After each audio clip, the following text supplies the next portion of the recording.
ಮಳೆಗಾಲ ಆರಂಭವಾಯಿತು. ಮಳೆ ಕೆಲವು ಕಡೆಗಳಲ್ಲಿ ಜೋರಾಗಿ ಸುರಿತಾ ಇದೆ, ಕೆಲವು ಕಡೆಗಳಲ್ಲಿ ಮಳೆ ಬರುತ್ತೆ, ರೆಡ್ ಅಲರ್ಟ್ ಓ ಅಂತ ಎಲ್ಲ ಹೇಳಿದ್ರು, ಬರಲೇ ಇಲ್ಲಪ್ಪ. ಕೆಲವು ಕಡೆಗಳಲ್ಲಿ ಮಾತ್ರ ಧೋ ಧೋ ಧೋ ಅಂತ ಸುರಿತಾ ಇದೆ. ಬೆಂಗಳೂರಲ್ಲಿ ಮಳೆ ಆಗುತ್ತೆ ಅಂತ ಹೇಳ್ತಾ ಇದ್ರು, ರೆಡ್ ಅಲರ್ಟ್ 5 ದಿನ ಭಾರಿ ಮಳೆ ಅಂತೆಲ್ಲ ಹೇಳಿದ್ರಪ್ಪ. ಒಂದೇ ದಿನ ಸುರಿತು, ಆಮೇಲೆ ಮಳೆನೇ ಇಲ್ಲ. ಆದರೆ ಕೆಲವು ಜಿಲ್ಲೆಗಳಲ್ಲಿ ಮಾತ್ರ ಅದು ಏನು ಮಳೆ ರೀ, ಅಪ್ಪ ನೋಡಿ ವರದಿಯನ್ನು. ಕರಾವಳಿ ಮಲೆನಾಡು ಭಾಗದಲ್ಲಿ ವರ್ಷಧಾರೆ, ಸಕಲೇಶಪುರದ ಕೆಲ ಗ್ರಾಮಗಳಲ್ಲಿ ಮನೆಗಳು ಧರೆಗೆ. ರಾಜ್ಯದ ಕರಾವಳಿ ಮಲೆನಾಡು ಭಾಗದಲ್ಲಿ ಮುಂಗಾರು ಮಳೆ ಜೋರಾಗಿದೆ. ವಾಡಿಕೆಗಿಂತ ಮೊದಲೇ ಆಗಮಿಸಿ ಧೋ ಅಂಥೇಳಿ ಮಳೆ ಸುರಿತಾ ಇದೆ. ಹಾಸನ ಜಿಲ್ಲೆಯ ಮಲೆನಾಡು ಭಾಗದಲ್ಲಿ ವರುಣನ ಅಬ್ಬರ ಮುಂದುವರೆದಿದ್ದು, ಸಕಲೇಶಪುರ ತಾಲೂಕಿನ ಹೆತ್ತೂರು ಹೋಬಳಿಯ ಅತ್ತಿಹಳ್ಳಿ ಗ್ರಾಮದಲ್ಲಿ ಭಾರೀ ಗಾಳಿ ಮಳೆಗೆ ಮನೆ ಕುಸಿದಿದೆ. ಲಲಿತಾ ಸುಬ್ರಹ್ಮಣ್ಯ ಎಂಬುವರಿಗೆ ಸೇರಿದಂತಹ ಮನೆ ಇದಾಗಿದ್ದು, ಮಹಿಳೆ ಅಪಾಯದಿಂದ ಪಾರಾಗಿದ್ದಾರೆ. ಮನೆಯಲ್ಲಿದ್ದ ಗೃಹೋಪಯೋಗಿ ವಸ್ತುಗಳಿಗೆ ಹಾನಿಯಾಗಿದ್ದು, ಮನೆ ಕುಸಿತದಿಂದ ಬದುಕು ಬೀದಿಗೆ ಬಿದ್ದಿದೆ. ಸಕಲೇಶಪುರ ತಾಲೂಕಿನ ಬ್ಯಾಕ್ರವಳ್ಳಿ ಗ್ರಾಮದಲ್ಲಿಯೂ ಕೂಡ ಮಳೆಗೆ ಮನೆ ಕುಸಿದಿದೆ. ದಯಾನಂದ ಎಂಬುವರಿಗೆ ಸೇರಿದ ಮನೆ ಇದಾಗಿದ್ದು, ಅದೃಷ್ಟವಶಾತ್ ಮನೆಯೊಳಗಿದ್ದಂತಹ ಕುಟುಂಬಸ್ಥರಿಗೆ ಯಾವುದೇ ಪ್ರಾಣಹಾನಿ ಸಂಭವಿಸಿಲ್ಲ. ಐತಿಹಾಸಿಕ ರಾಮನಾಥಪುರ ದೇವಸ್ಥಾನಕ್ಕೆ ಹಾನಿ, ಮಳೆಯಿಂದ ರಾಜಗೋಪುರದ ಎಡಭಾಗ ಕುಸಿತ. ಅರಕಲಗೂಡು ತಾಲೂಕಿನ ರಾಮನಾಥಪುರ ಗ್ರಾಮದಲ್ಲಿ ಭಾರೀ ಮಳೆಗೆ ಐತಿಹಾಸಿಕ ದೇವಾಲಯದ ರಾಜಗೋಪುರದ ಎಡಭಾಗ ಕುಸಿದಿದೆ.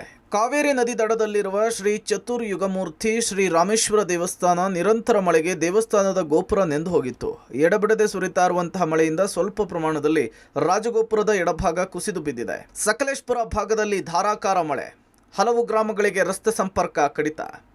ಹಾಸನದ ಸಕಲೇಶಪುರದಲ್ಲಿ ಮುಂಗಾರು ಮಳೆಯ ಅಬ್ಬರ ಜೋರಾಗಿದೆ. ಮಲೆನಾಡು ಭಾಗದಲ್ಲಿ ಎಡೆಬಿಡದೆ ಮಳೆ ಸುರಿತಾ ಇದೆ. ಬಾಣಿಗೇರಿ ಗ್ರಾಮದ ಬಳಿ ಇರುವಂತಹ ಸೇತುವೆ ಮುಳುಗಡೆಯಾಗಿದೆ. ಸೇತುವೆಯ ಮೇಲೆ ಅಪಾರ ಪ್ರಮಾಣದ ನೀರು ಹರಿತಾ ಇದ್ದು, ಇದರ ಪರಿಣಾಮ ಹಲವು ಗ್ರಾಮಗಳಿಗೆ ರಸ್ತೆ ಸಂಪರ್ಕ ಕಟ್ ಆಗಿದೆ. ಸಕಲೇಶಪುರ ತಾಲೂಕಿನ ಬಿಸಿಲೆ ರಸ್ತೆಯಲ್ಲಿ ಭಾರೀ ಮಳೆ ಗಾಳಿಗೆ ಮರ ಬಿದ್ದಿದೆ. ವಿದ್ಯುತ್ ತಂತಿ ಸಮೇತ ರಸ್ತೆ ಮೇಲೆ ಬಿದ್ದ ಪರಿಣಾಮ ವಾಹನ ಸಂಚಾರಕ್ಕೆ ಅಡ್ಡಿಯಾಗಿದೆ. ಬಿಸಿಲೆ ಸುತ್ತಮುತ್ತ ಹಲವು ಗ್ರಾಮಗಳಲ್ಲಿ ವಿದ್ಯುತ್ ಪೂರೈಕೆಯಲ್ಲಿ ವ್ಯತ್ಯಯವಾಗಿದ್ದು, ಬಿಸಿಲೆ ಮಾರ್ಗವಾಗಿ ಸುಬ್ರಹ್ಮಣ್ಯಕ್ಕೆ ಹೋಗುವಂತಹ ರಸ್ತೆ ಕೂಡ ಬಂದಾಗಿದೆ. ಮುಳ್ಳಯ್ಯನಗಿರಿಯಲ್ಲಿ ಗಾಳಿ ಮಳೆಯ ಅಬ್ಬರ, ಅಪಾಯಕ್ಕೆ ಬಾಯ್ತೆರೆದು ಕಾಯ್ತಿದೆ ಧರೆ. ಚಿಕ್ಕಮಗಳೂರಿನ ಮುಳ್ಳಯ್ಯನಗಿರಿಯಲ್ಲಿ ನಿರಂತರವಾಗಿ ಗಾಳಿ ಮಳೆ ಆಗ್ತಾ ಇದೆ. ಇದರಿಂದಾಗಿ ಮುಳ್ಳಯ್ಯನಗಿರಿ ಮಾರ್ಗದಲ್ಲಿ ಧರೆ ಅಪಾಯಕ್ಕೆ ಬಾಯ್ತೆರೆದು ಕಾಯ್ತಿದೆ. ಮಣ್ಣು ಮಿಶ್ರಿತ ಬಂಡೆ ಬಾಯ್ಬಿಟ್ಟು ನೀರು ತೊಟ್ಟಿಗ್ತಾ ಇದೆ. 30 ರಿಂದ 40 ಅಡಿ ಎತ್ತರಕ್ಕೆ ಬಂಡೆಯ ಧರೆ ಸೀಳು ಬಿಟ್ಟಿದೆ. ಯಾವ ಕ್ಷಣದಲ್ಲಿ ಬೇಕಾದರೂ ಕೂಡ ಕುಸಿದು ಬೀಳುವ ಸಾಧ್ಯತೆ ಇದೆ. ಚಿಕ್ಕಮಗಳೂರು ತಾಲೂಕಿನ ಮುಳ್ಳಯ್ಯನಗಿರಿ ಭಾಗದಲ್ಲಿ ಸುರಿತಿರುವಂತಹ ಧಾರಾಕಾರ ಮಳೆಯಿಂದಾಗಿ ಕರ್ನಾಟಕದ ಅತ್ಯಂತ ಎತ್ತರದ ಪ್ರದೇಶ ಅಂತಲೇ ಗುರುತಿಸಿಕೊಳ್ಳುವಂಥ ಮುಳ್ಳಯ್ಯನಗಿರಿ ಭಾಗಕ್ಕೆ ನಿತ್ಯ ಕೂಡ ಸಾವಿರಾರು ಪ್ರವಾಸಿಗರು ಇವತ್ತಿಗೂ ಕೂಡ ಭೇಟಿ ನೀಡ್ತಿರುವಂಥದ್ದು. ಆದರೆ ನಿರಂತರ ಮಳೆಯಿಂದಾಗಿ ಆ ಮುಳ್ಳಯ್ಯನಗಿರಿ ಭಾಗದಲ್ಲೂ ಕೂಡ ಧರೆ ಕುಸಿಯುವಂಥ ಪ್ರಕರಣಗಳು ಹೆಚ್ಚಾಗುವಂಥ ಸಾಧ್ಯತೆ ಇರುವಂಥದ್ದು. ನಾನೀಗ ಆ ರೀತಿಯಂಥ ಒಂದು ಆ ಸ್ಥಳದಲ್ಲೇ ಇದ್ದೀನಿ, ನೋಡ್ಬೋದು ಧರೆ ಯಾವ ಪ್ರಮಾಣದಲ್ಲಿ ಬಾಯಿ ಬಿಟ್ಟಿದೆ ಅಂತಲೂ ಸಹ ನಾವು ಕಾಣ್ಬೋದಾಗಿರುವಂಥದ್ದು. ಯಾಕೆಂದರೆ ಒಂದು ಕಡೆ ಬಂಡೆ ಮಿಶ್ರಿತವಾದಂಥ ಮಣ್ಣು ಈಗಾಗಲೇ ಸುಮಾರು 40 ರಿಂದ 50 ಅಡಿ ಎತ್ತರದ ಧರೆ ಅಲ್ಲಲ್ಲೇ ಸಂಪೂರ್ಣವಾಗಿ ಬಾಯಿ ಬಿಟ್ಟು ಏನದು ಬಾಯಿ ಬಿಟ್ಟಿದೆ ಅಲ್ಲಿಂದನೂ ಕೂಡ ಈಗ ನೀರು ಜಿನುಗ್ತಾ ಇರುವಂಥದ್ದು. ಅಂತಂದರೆ ಮುಳ್ಳಯ್ಯನಗಿರಿ ಭಾಗದಲ್ಲಿ ನಿರಂತರವಾಗಿ ಸುರಿತಿರುವಂಥ ಮಳೆಯಿಂದಾಗಿ ಈಗಾಗಲೇ ಧರೆ ಕುಸಿಯುವಂಥ ಸಾಧ್ಯತೆಯೂ ಕೂಡ ಹೆಚ್ಚಿರುವಂಥದ್ದು. ಒಂದು ವೇಳೆ ಈ ಧರೆ ಕೆಳಗಡೆ ಕುಸಿದ್ರೆ ಈ ಭಾಗದಲ್ಲಿ ನಿತ್ಯ ಸಂಚಾರ ಮಾಡುವಂಥ ನೂರಾರು ವಾಹನಗಳಲ್ಲಿ ಯಾವ್ದಾರ ಕಾರಿನ ಮೇಲೆ ಇಷ್ಟು ದೊಡ್ಡ ಪ್ರಮಾಣದ ಅಂದರೆ ಏನು ಧರೆ ಕುಸಿದು ಬಿದ್ದರೆ ಕಾರ್ನಲ್ಲಿ ಇದ್ದಂಥವರಿಗೆ ಸಾವು ನೋವಾಗುವಂಥ ಸಂದರ್ಭ ಕೂಡ ಎದುರಾಗುವಂಥದ್ದು ಒಂದು ಕಡೆ. ಆದರೆ ಮತ್ತೊಂದು ಕಡೆ ಒಂದು ವೇಳೆ ಏನಾದರೂ ಬೈಕ್ ಮೇಲೆ ಅಷ್ಟು ದೊಡ್ಡ ಪ್ರಮಾಣದ ಧರೆ ಕುಸಿತವಾದರೆ ಬೈಕ್ನಲ್ಲಿ ಇದ್ದಂಥವರು ಕೂಡ ಸಾವನ್ನಪ್ಪುವಂಥ ಸಾಧ್ಯತೆಯೂ ಕೂಡ ಇರುವಂಥದ್ದು. ಯಾಕೆಂತಂದರೆ ಅಲ್ಲಿಂದ ಬಿದ್ದಂಥ ಮಣ್ಣು ಬೈಕಿನ ಮೇಲೆ ಬಿದ್ದರೆ ಆ ಬೈಕ್ ಸಂಪೂರ್ಣವಾಗಿ ನಾವು ಇನ್ನೊಂದು ಭಾಗದಲ್ಲಿ ಏನು ಪ್ರಪಾತ ಅಂತ ಕಾಣ್ತಿದೆ ಆ ಪ್ರಪಾತಕ್ಕೆ ಸಂಪೂರ್ಣವಾಗಿ ಬೀಳುವಂಥ ಸಾಧ್ಯತೆಯೂ ಇರುವಂಥದ್ದು. ಮಂಜಿನ ನಗರಿಯಲ್ಲಿ ಜಲಪಾತಗಳಿಗೆ ಜೀವಕಳೆ, ಕಂಗೊಳಿಸುತ್ತಿದೆ ಚಿಕ್ಲಿಹೊಳೆ ಅಣೆಕಟ್ಟೆ. ಕೊಡಗು ಜಿಲ್ಲೆಯಲ್ಲಿ ಮುಂಗಾರು ಮಳೆಯಿಂದಾಗಿ ಚಿಕ್ಕಪುಟ್ಟ ಜಲಾಶಯಗಳಿಗೂ ಜೀವಕಳೆ ಬಂದಿದೆ. ಅದರಲ್ಲಿ ಕೊಡಗಿನ ಚಿಕ್ಲಿಹೊಳೆ ಕೂಡ ಒಂದು. ಕಾವೇರಿ ಕಣಿವೆಯ ಚಿಕ್ಕ ಜಲಾಶಯಗಳಲ್ಲಿ ಒಂದಾಗಿರುವ ಕೊಡಗು ಜಿಲ್ಲೆಯ ಕುಶಾಲನಗರ ತಾಲೂಕಿನ ಚಿಕ್ಲಿಹೊಳೆ ಅಣೆಕಟ್ಟು ಭರ್ತಿಯಾಗಿದೆ. ಸೋಮವಾರಪೇಟೆ ಕುಶಾಲನಗರ ತಾಲೂಕಿನಲ್ಲಿ ಉತ್ತಮ ಮಳೆಯಾಗಿದ್ದರಿಂದ ಜಲಾಶಯ ಹಸಿರು ಹಾಗೂ ನೀರಿನಿಂದ ಕಂಗೊಳಿಸ್ತಾ ಇದೆ. ಕೊಡಗು ಜಿಲ್ಲೆಯಲ್ಲಿ ಕಳೆದ 4-5 ದಿನಗಳಿಂದ ಮಳೆ ಆಗ್ತಾ ಇದೆ. ಹೀಗಾಗಿ ಕುಶಾಲನಗರ ತಾಲೂಕಿನಲ್ಲಿ ಇರ್ತಕ್ಕಂತಹ ಚಿಕ್ಲಿಹೊಳೆ ಜಲಾಶಯದ ಬಳಿ ಪಬ್ಲಿಕ್ ಟಿವಿ ಇರ್ತಕ್ಕಂಥ ನೀವು ಇಲ್ಲಿ ನೋಡ್ಬೋದು. ವಿಶೇಷವಾಗಿ ಯಾವ ರೀತಿ ಇದೆ ಅಂತ ನೀವು ನೋಡ್ತಾ ಹೋದ್ರೆ ಒಂದ್ ರೀತಿ ಮಳೆಗಾಲದಲ್ಲಿ ಕೊಡಗಿನಲ್ಲಿ ಸಾಕಷ್ಟು ಪ್ರಕೃತಿಯ ವೈಭವವೇ ವಿಶೇಷವಾಗಿರುತ್ತದೆ. ಅದರಲ್ಲೂ ಕೂಡ ಈ ಒಂದು ಜಲಾಶಯ ಏನ್ ನೋಡ್ತಿದ್ರಿ, ಈ ಅರ್ಧ ಚಂದ್ರಾಕೃತಿಯ ಒಂದು ಮಡಿಲಿನಲ್ಲಿ ಸಾಕಷ್ಟು ನೀರು ಕೂಡ ಹೋಗ್ತಾ ಇದೆ. ಯಾಕಂದ್ರೆ ಈ ಜಲಾಶಯದ ವಿಶೇಷತೆ ಏನು ಅಂದ್ರೆ ಸಾಮಾನ್ಯವಾಗಿ ನೀರು ಶೇಖರಣೆಯಾಗಿ ಸ್ಟೋರೇಜ್ ಆದ ನಂತರ ಒಂದಷ್ಟು ಜನರಿಗೆ ಮಾಹಿತಿಯನ್ನು ರವಾನೆ ಮಾಡಿ ನೀರನ್ನು ಬಿಡುಗಡೆ ಮಾಡುವಂಥದ್ದು ಸರ್ವೇ ಸಾಮಾನ್ಯವಾಗಿ ಎಲ್ಲ ಅಣೆಕಟ್ಟುಗಳಲ್ಲೂ ಕೂಡ ಆಗ್ತದೆ. ಆದರೆ ಈ ಒಂದು ಅಣೆಕಟ್ಟಿನಲ್ಲಿ ನೀರು ಹೆಚ್ಚಾಗಿ ಮಳೆ ಬಂದು ಈ ಸಂಪೂರ್ಣವಾಗಿ ಸುಮಾರು 1 TMC ನೀರು ಶೇಖರಣೆ ಉಳ್ಳಂತಹ ಈ ಒಂದು ಚಿಕ್ಲಿಹೊಳೆ ಜಲಾಶಯ ಏನಿದೆ, ಈ ಒಂದು ಚಿಕ್ಲಿಹೊಳೆ ಜಲಾಶಯ 1 TMC ನೀರನ್ನು ಸಂಗ್ರಹ ಸಾಮರ್ಥ್ಯ ಇರ್ತಕ್ಕಂಥದ್ದು. ಹೀಗಾಗಿ ಈ ಒಂದು ನೀರು ಸ್ಟೋರೇಜ್ ಆಗಿ ಹೊರ ಹೋಗಬೇಕಾದ್ರೆ ಸಂಪೂರ್ಣವಾಗಿ ನೀರು ಯಾರೂ ಕೂಡ ಬಿಡುಗಡೆ ಮಾಡುವಂಥದ್ದು ಏನೂ ಇಲ್ಲ. ಇದು ಹಿಂದಿನ ಕಾಲದವರೇ ಇದನ್ನು ಮಾಡಿರ್ತಕ್ಕಂಥದ್ದು. ಹೀಗಾಗಿ ಓವರ್ಫ್ಲೋ ಆಗಿ ಕೂಡ ಈ ಒಂದು ನೀರು ಇಲ್ಲಿಂದ ಸರಾಗವಾಗಿ ರೈತಾಪಿ ವರ್ಗದ ಜನರು ಯಾರಿದ್ದಾರೆ, ಈ ರೈತಾಪಿ ವರ್ಗದ ಜನರಿಗೆ ನಾಲೆಗಳ ಮುಖಾಂತರ ಈ ಒಂದು ನೀರು ಸರಾಗವಾಗಿ ಹರಿದು ಆ ರೈತಾಪಿ ವರ್ಗದವರಿಗೆ ಏನು ಕೃಷಿ ಚಟುವಟಿಕೆಗಳು ಏನು ಮಾಡೋಕ್ಕೆ ಕೊಡ್ತಾರೆ ಅದಕ್ಕೆ ಕೂಡ ವರದಾನ ಕೂಡ ಆಗುತ್ತೆ. ಮುಂಗಾರು ಮಳೆಯ ಸಂದರ್ಭದಲ್ಲಿ ಸಂಭವಿಸಬಹುದಾದ ಪ್ರಾಕೃತಿಕ ವಿಕೋಪವನ್ನು ಎದುರಿಸಲು ಕೊಡಗು ಜಿಲ್ಲೆಗೆ NDRF ತಂಡ ಆಗಮಿಸಿದೆ. ಈ ಪಡೆಯು ಪ್ರಾಕೃತಿಕ ವಿಕೋಪಗಳು ಸಂಭವಿಸಿದ ಸಮಯದಲ್ಲಿ ಸಾರ್ವಜನಿಕರನ್ನು ಯಾವ ರೀತಿ ರಕ್ಷಣೆ ಮಾಡಬಹುದು ಅಂಥೇಳಿ ಪ್ರಾತ್ಯಕ್ಷಿಕೆಯನ್ನು ತೋರಿಸಿದೆ. ಕೊಡಗು ಜಿಲ್ಲೆಯಾದ್ಯಂತ ಕಳೆದ 1 ವಾರದಿಂದ ಮಳೆ ಅಬ್ಬರಿಸಿ ಬೊಬ್ಬೆರಿತಾ ಇದೆ. ಈ ನಿಟ್ಟಿನಲ್ಲಿ ಇದೀಗ ಕಳೆದ 2 ದಿನಗಳ ಹಿಂದೆ ಕೊಡಗು ಜಿಲ್ಲೆಗೆ NDRF ತಂಡ ಕೂಡ ಬಂದಿರತಕ್ಕಂಥದ್ದು.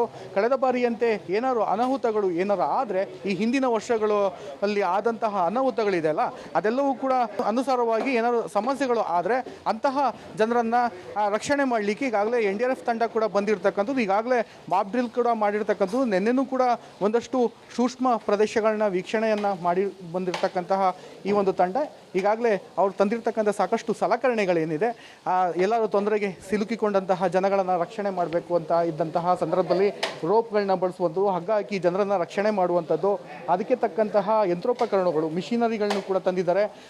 ತುರ್ತಾಗಿ ಸ್ಪಂದಿಸಬೇಕು, ಜನರನ್ನು ರಕ್ಷಣೆ ಮಾಡಬೇಕು ಅಂತ. ಹೀಗಾಗಿ 30ಕ್ಕೂ ಅಧಿಕ ಜನರು ಕೂಡ ಬಂದಿರತಕ್ಕಂಥದ್ದು. ಎಲ್ಲರೂ ಕೂಡ ಸನ್ನದ್ಧರಾಗಿದ್ದಾರೆ ಮಳೆಗಾಲವನ್ನು ಒಂದು ರೀತಿ ಎದುರಿಸಲೇಬೇಕು ಅಂತ. ಯಾಕಂದರೆ ಈಗಾಗಲೇ ಪ್ರವಾಹ ಪೀಡಿತ ಇರ್ಬೋದು, ಭೂಕುಸಿತ ಉಂಟಾಗುವ ಸ್ಥಳಗಳನ್ನು ಜಿಲ್ಲಾಡಳಿತ ಗುರುತು ಮಾಡಿದೆ. ಅದು ಅಲ್ಲದೆ 2018-19 ಸಾಲಿನಲ್ಲಿ ಭೂಕುಸಿತ ಉಂಟಾದಂತಹ ಸ್ಥಳಗಳಲ್ಲೇ ಮತ್ತಷ್ಟು ಭೂಕುಸಿತ ಉಂಟಾಗುವ ಸಾಧ್ಯತೆಗಳು ಕೂಡ ಇರೋದ್ರ ಅಂತ ಮಾಹಿತಿ ಇರೋದ್ರಿಂದ ಇದೀಗ ಜಿಲ್ಲಾಡಳಿತ ಕೂಡ NDRF ತಂಡವನ್ನು ಕರೆಸ್ಕೊಂಡಿರ್ತಕ್ಕಂಥದ್ದು. ಉಡುಪಿ ಜಿಲ್ಲಾದ್ಯಂತ ಮಳೆ ಮುಂದುವರೆದಿದ್ದು ರೆಡ್ ಅಲರ್ಟ್ ಅನ್ನು ಘೋಷಿಸಲಾಗಿದೆ. ಜಿಲ್ಲೆಯ ನದಿಗಳು ಅಪಾಯದ ಮಟ್ಟವನ್ನು ಮೀರಿ ಹರಿತಿದ್ದು ನದಿ ಪಾತ್ರದಲ್ಲಿ ನೆರೆ ಆತಂಕ ಮನೆ ಮಾಡಿದೆ. ಪ್ರತಿ ಗಂಟೆಗೆ 55 ಕಿಲೋಮೀಟರ್ ವೇಗದಲ್ಲಿ ಗಾಳಿಯ ಬೀಸುವ ಎಚ್ಚರಿಕೆಯನ್ನ ಹವಾಮಾನ ಇಲಾಖೆ ಕೊಟ್ಟಿದೆ. 2 ದಿನ ರೆಡ್ ಅಲರ್ಟ್ ಹಿನ್ನೆಲೆಯಲ್ಲಿ ಜಿಲ್ಲಾದ್ಯಂತ ಭಾರಿ ಕಟ್ಟೆಚ್ಚರವನ್ನು ವಹಿಸಲಾಗಿದೆ. ಉತ್ತರ ಕನ್ನಡ ಜಿಲ್ಲೆಯ ಕುಮಟಾದ ಬಾಡ ಕಡಲ ತೀರದಲ್ಲಿ ಹಡಗಿನ ರಾಫ್ಟ್ ಪತ್ತೆಯಾಗಿದೆ. ನಿನ್ನೆ ರಾತ್ರಿ ವೇಳೆ ಕಡಲ ತೀರಕ್ಕೆ ತೇಲಿ ಬಂದಿದ್ದು ಕರಾವಳಿ ಕಾವಲು ಪಡೆಯ ಅಧಿಕಾರಿಗಳು ಪರಿಶೀಲನೆ ನಡೆಸಿದ್ದಾರೆ. ಈ ವಸ್ತುಗಳು ಕೇರಳದ ಕೊಚ್ಚಿಯಲ್ಲಿ ಮುಳುಗಿರುವ ಹಡಗಿನ ರಾಫ್ಟ್ ಎಂಬ ಶಂಕೆ ವ್ಯಕ್ತವಾಗಿದೆ. ಬೀದರ್ ಜಿಲ್ಲೆಯಲ್ಲಿ ಮಳೆ ಅವಾಂತರ, ಹಲವು ಮನೆಗೆ ನೀರು ನುಗ್ಗಿ ಸಮಸ್ಯೆ. ತಡರಾತ್ರಿ ಸುರಿದ ಧಾರಾಕಾರ ಮಳೆಗೆ ಬೀದರ್ ಜಿಲ್ಲೆಯ ಕಮಲನಗರದ ಪಟ್ಟಣದ ಇಂದ್ರಾನಗರ ಕಾಲೋನಿಯ ಹಲವು ಮನೆಗಳಿಗೆ ನೀರು ನುಗ್ಗಿ ಅವಾಂತರ ಸೃಷ್ಟಿಯಾಗಿದೆ. ಮನೆಗೆ ನೀರು ನುಗ್ಗಿದ ಪರಿಣಾಮ ಮನೆಯಲ್ಲಿದ್ದ ಅಕ್ಕಿ, ಈರುಳ್ಳಿ ಸೇರಿದಂತೆ ದವಸ ಧಾನ್ಯಗಳು ನೀರು ಪಾಲಾಗಿದೆ. ಚರಂಡಿ ವ್ಯವಸ್ಥೆ ಮಾಡದ ಕಾರಣ ಒಂದೇ ಮಳೆಗೆ ಈ ರೀತಿ ಪರಿಸ್ಥಿತಿ ನಿರ್ಮಾಣವಾಗಿದೆ. ಬೀದರ್ ಜಿಲ್ಲೆಯ ಕಮಲಾನಗರ ಪಟ್ಟಣದಲ್ಲಿರ್ತಕ್ಕಂಥ ಇಂದ್ರಾನಗರ ಕಾಲೋನಿಯಲ್ಲಿ ಇದ್ದೀವಿ. ಯಾವ ರೀತಿ ಒಂದು ರೀತಿಯ ಕೆರೆ ಅಂತ ಆಗಿರುವಂಥದ್ದು ಆ ಒಂದು ಪ್ರದೇಶ ಅನ್ನುವಂಥ ನೋಡ್ಬೋದು. ಇಲ್ಲಿ ಪ್ರಮುಖವಾಗಿ 4-5 ಮನೆಗಳು ಬರ್ತುವಂಥದ್ದು. ಆ 4-5 ಮನೆಗಳಿಗೆ ನೀರು ನುಗ್ಗಿ ಒಂದು ರೀತಿಯ ಒಳಗಡೆ ಇರ್ತಕ್ಕಂಥ ದವಸ ಧಾನ್ಯಗಳು ಕೂಡ ಹಾಳಾಗಿರುವಂಥದ್ದು, ಒಂದು ರೀತಿಯ ನೀರು ಪಾಲಾಗಿರುವಂಥದ್ದು, ಸಂಪೂರ್ಣವಾಗಿ ಒಂದು ರೀತಿಯ ಕೆರೆ ಅಂತ ಆಗಿರುವಂಥ ದೃಶ್ಯಗಳು ನೋಡ್ಬೋದು. ಒಂದು ರೀತಿಯ ಪ್ರಮುಖವಾಗಿ 4ರಿಂದ 5 ಅಡಿ ನೀರು ಇಲ್ಲಿ ಇರುವಂಥದ್ದು. ಯಾವ ರೀತಿ ಒಂದು ಮೊಣಕಾಲು ಗಂಟ ನೀರಿದೆ ಅನ್ನುವಂಥದ್ದು ನೀವು ನೋಡ್ಬೋದು. ಆ ಒಂದು ಮಹಿಳೆ ನಡ್ಕೊಂಡು ಬರ್ತಾವಂಥದ್ದು. ಇದೇ ಪ್ರತಿದಿನ ಒಂದು ಮಳೆ ಬಂದರೆ ಇದೇ ರೀತಿಯ ಪರಿಸ್ಥಿತಿ ಎದುರಿಸಬೇಕಾಗ್ತದೆ. ಇಲ್ಲಿ ನೋಡ್ಬೋದು ಹುಡುಗನದು ಕಾಲು ಮಟ್ಟ ಎಷ್ಟಿದೆ ಅನ್ನೋದು ಇಷ್ಟರ ಮಟ್ಟಿಗೆ ಇದೇ ನೀರಲ್ಲಿ ಅವರು ನಡ್ಕೊಂಡು ಹೋಗೋದು, ನಡ್ಕೊಂಡು ಬರುವಂಥದ್ದು, ಮನೆ ಒಳಗೆ ಹೋಗೋದು ಮಾಡಬೇಕು. ಪ್ರತಿದಿನ ಒಂದು ರೀತಿಯ ಪರದಾಟ ಪಡ್ತಿರುವಂಥದ್ದು. ಯಾಕಂದರೆ ಅಧಿಕಾರಿಗಳಿಗೆ ಹಲವು ಬಾರಿ ಚರಂಡಿ ವ್ಯವಸ್ಥೆ ಮಾಡಬೇಕು ಅನ್ನುವಂಥ ಮನವಿ ಕೊಟ್ಟಿದ್ದಾರೆ. ಯಾಕಂದರೆ ಪ್ರಮುಖವಾಗಿ ಚರಂಡಿ ವ್ಯವಸ್ಥೆ ಇಲ್ಲದ ಕಾರಣ ಈ ಒಂದು ಏನೊಂದು ಕಾಲೋನಿಯಲ್ಲಿ ಈ ರೀತಿ ಪರಿಸ್ಥಿತಿ ನಿರ್ಮಾಣ ಆಗಿರುವಂಥ ಒಂದು ರೀತಿಯ ಕೆರೆ ಅಂತ ಆಗಿರುವಂಥ ಇದರಲ್ಲೂ ಕೂಡ ಹಾವುಗಳು ಕೂಡ ಬರ್ತವೆ ಅನ್ನುವಂಥದ್ದು ಒಂದು ಭಯದಲ್ಲೇ ಬದುಕ್ತಾ ಇರುವಂಥದ್ದು. ಆದರೆ ಅಧಿಕಾರಿಗಳು ಕೂಡ ಯಾವುದೇ ರೀತಿಯ ಸಮಸ್ಯೆಗೆ ಸ್ಪಂದನೆ ನೀಡ್ತಲ್ಲ. ಹೀಗಾಗಿ ಪ್ರತಿ ಬಾರಿ ಅಂದರೆ ಮಳೆ ಬಂದ ಸಂದರ್ಭದಲ್ಲಿ ಇದೇ ರೀತಿಯ ಒಂದು ವಾತಾವರಣದಲ್ಲಿ ಪರಿಸ್ಥಿತಿ ನಿರ್ಮಾಣ ಆಗುವಂಥದ್ದು ನಾವು ನೋಡ್ಬೋದು.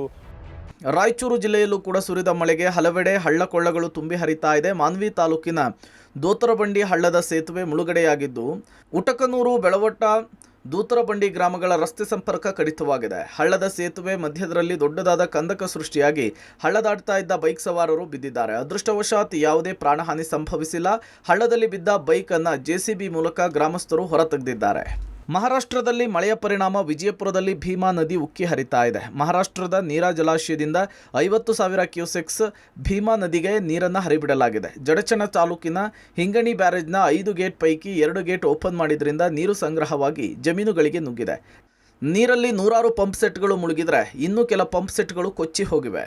ಬೆಳಗಾವಿ ಜಿಲ್ಲೆಯ ಚಿಕ್ಕೋಡಿ ಉಪವಿಭಾಗ ವ್ಯಾಪ್ತಿಯ 6 ಕೆಳಹಂತದ ಸೇತುವೆಗಳು ಮುಳುಗಡೆಯಾಗಿದೆ. ಪೊಲೀಸರು ಬ್ಯಾರಿಕೇಡ್ ಹಾಕಿ ಸಂಚಾರವನ್ನು ಬಂದ್ ಮಾಡಿದ್ದಾರೆ. ಕೃಷ್ಣಾ ನದಿಗೆ ಅಡ್ಡಲಾಗಿರುವ ಕಲ್ಲೋಳ, ಯಡೂರ, ಸೌಂದತ್ತಿ, ಮಾಂಜರಿ, ದೂದಗಂಗಾ ನದಿಗೆ ಅಡ್ಡಲಾಗಿರುವ ಮಲ್ಲಿಕವಾಡ, ದತ್ತವಾಡ, ವೇದಗಂಗಾ ನದಿಗೆ ಅಡ್ಡಲಾಗಿರುವ ಅಂಕೋಳ, ಸಿದ್ನಾಳ, ಕುನ್ನೂರು, ಭಾರವಾಡ ಸೇತುವೆಗಳು ಜಲಾವೃತ ಯಥಾಸ್ಥಿತಿ ಮುಂದುವರೆದಿದೆ. ಪರ್ಯಾಯ ಮಾರ್ಗಗಳ ಮೂಲಕ ಸಂಚರಿಸುವಂತೆ ಸೂಚನೆ ಪಾಸ್ ಮಾಡಲಾಗಿದೆ. ಕೃಷ್ಣ ಮತ್ತು ಭೀಮಾ ತುಂಬಿ ಹರಿತಾ ಇರೋದ್ರಿಂದ ಯಾದಗಿರಿ ಜಿಲ್ಲೆಯ ಜನರಲ್ಲಿ ಪ್ರವಾಹದ ಆತಂಕ ಎದುರಾಗಿದೆ. ಗುರುಸಣಗಿ ಬ್ರಿಡ್ಜ್ ಕಮ್ ಬ್ಯಾರೇಜ್ನಿಂದ ನೀರು ಬಿಟ್ಟಿದ್ದು ಜಿಲ್ಲಾಡಳಿತ ನದಿಪಾತ್ರದ ಜನರಿಗೆ ಎಚ್ಚರಿಕೆ ಕೊಟ್ಟಿದೆ. ಗ್ರಾಮದಲ್ಲಿ ಡಂಗೂರ ಹಾಗೂ ಅನೌನ್ಸ್ಮೆಂಟ್ ಮೂಲಕ ಎಚ್ಚರಿಕೆ ಕೊಡಲಾಗ್ತಿದೆ. ಜಿಲ್ಲಾಡಳಿತದ ಎಚ್ಚರಿಕೆಯ ನಡುವೆಯೂ ಕೂಡ ಭೀಮಾ ನದಿ ಪಾತ್ರದಲ್ಲಿ ಯುವಕರು ಹುಚ್ಚಾಟ ಮೆರೆದಿದ್ದಾರೆ. ಕೃಷ್ಣ ಮತ್ತು ಭೀಮಾ ನದಿ ಪಾತ್ರಗಳಲ್ಲಿರ್ತಕ್ಕಂಥ 80 ಗ್ರಾಮಗಳನ್ನ ನಾವು ಈಗಾಗಲೇ ಗುರುತಿಸಿಕೊಂಡು 80 ಗ್ರಾಮಗಳಿಗೆ ನಾವು ನೋಡಲ್ ಆಫೀಸರ್ಸನ್ನು ನೇಮಕ ಮಾಡ್ಕೊಂಡಿದ್ದೀವಿ. ಮೇಜರ್ ಆಗಿ ನಮಗೆ ನದಿಗಳಿಂದ ಎಷ್ಟು ಹೊರಹರಿವು ಬಿಟ್ಟಿದಾಗ ಯಾವ್ಯಾವ ಮುಳುಗಡೆ ಆಗುವಂಥ ಸಾಧ್ಯತೆ ಇರುತ್ತೆ ಅಂಥ ಸೇತುವೆಗಳನ್ನು ಅಲ್ಲಿ ಹತ್ಕೊಂಡಿರ್ತಕ್ಕಂಥ ಗ್ರಾಮಗಳನ್ನು ಸಹ ಈಗಾಗಲೇ ಆ 80 ವಿಲೇಜಸಲ್ಲಿ ಐಡೆಂಟಿಫೈ ಮಾಡ್ಕೊಂಡಿದ್ದೀವಿ. ಸೊ ಮೋಸ್ಟ್ಲಿ ನಮಗೆ ಈಗ ಭೀಮಾ ನದಿಯಲ್ಲಿ ಆಗಬಹುದು ಅಂತ ಒಂದು ಮಾಹಿತಿ ಇರೋದ್ರಿಂದ ನಾವು ಸಿದ್ಧತೆಯನ್ನು ಮಾಡ್ಕೊಂಡ್ವಿ. ಸೈಮಲ್ಟೇನಿಯಸ್ಲಿನೂ ಸಹ ನಾರಾಯಣಪುರಿಗೆ ಆಗಿ ಮಾಡ್ಕೊಳ್ತಾ ಇದ್ದೀವಿ. ಒಟ್ನಲ್ಲಿ ರಾಜ್ಯದಲ್ಲಿ ಆರಂಭದಲ್ಲಿಯೇ ಮುಂಗಾರು ಜೋರಾಗಿದ್ದು ಅಲ್ಲಲ್ಲಿ ಅವಾಂತರಗಳು ಕೂಡ ಮುಂದುವರೆದಿದೆ. News desk, public TV.